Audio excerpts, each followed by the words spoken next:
நம்ம அன்றாட வாழ்க்கையில எப்படி உயிர் வாழ்றோம், சாப்பிட்றோம், அது உடம்புல போய் ஒரு எனர்ஜியா அது கன்வெர்ட் ஆகுது. அது மூலமா நம்ம வேலைகளை செய்கிறோம், அப்படி ஓடிக்கிட்டே இருக்கோம். இப்போ நாள் போக்கில் இந்த கன்சியூம் பண்ணுறதும் அதை எனர்ஜியாக கன்வெர்ட் பண்ணுற திறமும் நமக்கு கம்மியாகும் போது தான் ஸோ நமக்கு உடல் அறிவுற்று நோய் வருது, கடைசியில் டெத்தில் போய் முடியுது.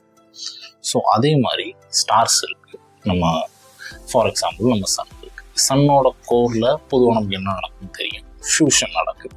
ஸோ அதில் ஹைட்ரஜனும் இன்னொரு ஹைட்ரஜனும் ஃபியூஸ் ஆகி ஹீலியமாக ப்ரொடியூஸ் பண்ணுறது. அது மூலமாக தான் நமக்கு வர இந்த அளவுக்கான எனார்மஸ் அமௌண்ட் ஆஃப் எனர்ஜி வந்து பூமிக்கு தினமும் கிடச்சிக்கிட்டு இருக்கு, மற்ற பிளானட்ஸுக்கும் கிடச்சிக்கிட்டு இருக்கு. பட் ஒரு நாள் இந்த ஹைட்ரஜன் ஃபியூஷன் எனர்ஜி நடக்காமல் எல்லாமே தீர்ந்து போச்சுன்னா என்ன ஆகும்? அப்போ தான் ஒயிட் டார்ஃப் கிரியேட் ஆகும். அது ஒயிட் டார்ஃப் தான் அதோட எண்டு. பட் அதுக்கு நடுவில் இது நடக்கிறப்பவும் மிக அருமையான பல விஷயங்கள் அது கூட நடக்கும். ஸோ அதான் இன்னைக்கு பார்ப்போம்.